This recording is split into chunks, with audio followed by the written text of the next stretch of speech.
Okay, some of the mathematical constants, for example, you have e, then you have pi, and trigonometric functions like sine, cos, tan. Let's see how to work with those.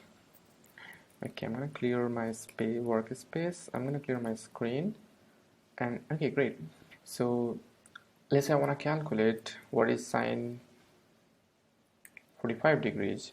Well, if you wanna, this is how we write, right? Sine x, where x would be the angle. But in MATLAB, if you are putting the argument in degrees, the argument is basically x here.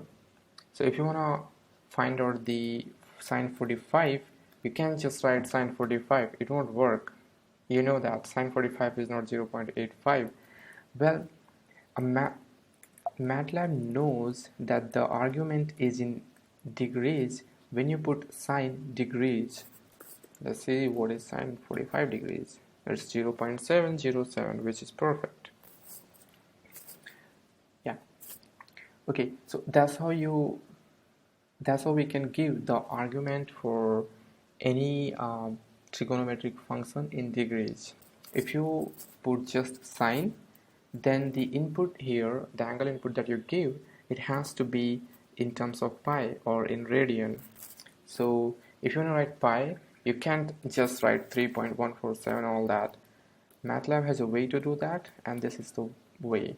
So instead of writing like all the number, which basically most of us don't remember, we write pi, that's it. Okay, perfect. So I want to know what is pi by 4. What is pi by 4? Perfect, it's the same. So you see how we can enter the value in degrees or in radian. Okay, this is for sine. What I want to do is for cosec. So for cosec, I think it's CSC. Let's check it out. Okay, sine pi by 4. Yeah, it works. It has to be the opposite of sine pi by 4, right? And which it is. I can check that by doing inverse of answer, I think. Oops. Yep, it works. You see, inverse of my answer. Now the answer is changed, but before this command, the answer was this, and inverse of this is basically this, which matches with these two. Perfect. Okay, that was cosec, and then we have cos. You wanna write cos? That's it. Cos, whatever you give here should be in radian, and when you have d, you should give it in degrees. Perfect. That would be cos. Let's just check. Cos 90 degree. Let's see what happens. Oops, that's 0. Perfect. Matches with our understanding. Okay, then we have cos degrees. I want to say like cos, maybe 0. Okay, this time, see, I'm giving it 0, and that's basically radian, and yeah, the cos 0 is 1. Okay, I want to calculate pi by 4, 0.78. So if you want to multiply, if you have an expression in which you need pi or maybe e, what you can do is you can write, let's see, you want to calculate 2 times 4 plus 5 times pi. What's that?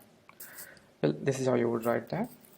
And you want to, let's say you want to calculate e raised to 2 in the power. So that can be done using exp keyword, exponent of 3. That's how you would do that. So this is basically e raised to 3. That's it. If you want the e, oops, that won't work. Exponent of 1 would be simply e, the value of e. Okay, that's exponent. Trigonometric, yeah, a few more trigonometric functions, like we have 10 pi by, not pi by 4, let's say maybe pi. Oh no, that's way too less. Okay, pi by 4 would be 1. Perfect.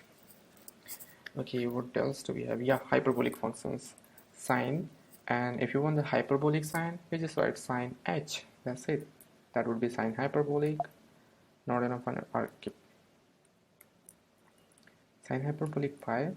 Okay, perfect. It does give me some value. I don't know how it works, but that's it. That's how you would write a hyperbolic sign.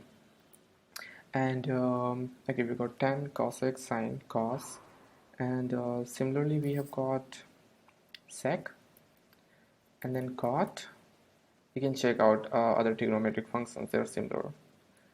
So just keep in mind you have to write d in if the argument you're putting in degrees, otherwise the argument has to be in radian. That's how MATLAB understands it. Okay, now how do we do logarithmic operations? So if you want to calculate log of, let's say, some number, maybe e, exponent 1, well, I think that should be 1. Let's see. Yep, that's 1. It's because when you type just log, the base to that log is always e. But if you want different base, let's say you want 10, what you have to write is log 10, and then you write something, let's say 10. See, that's gonna give me 1 because this log has base 10 and the number for this log is 10.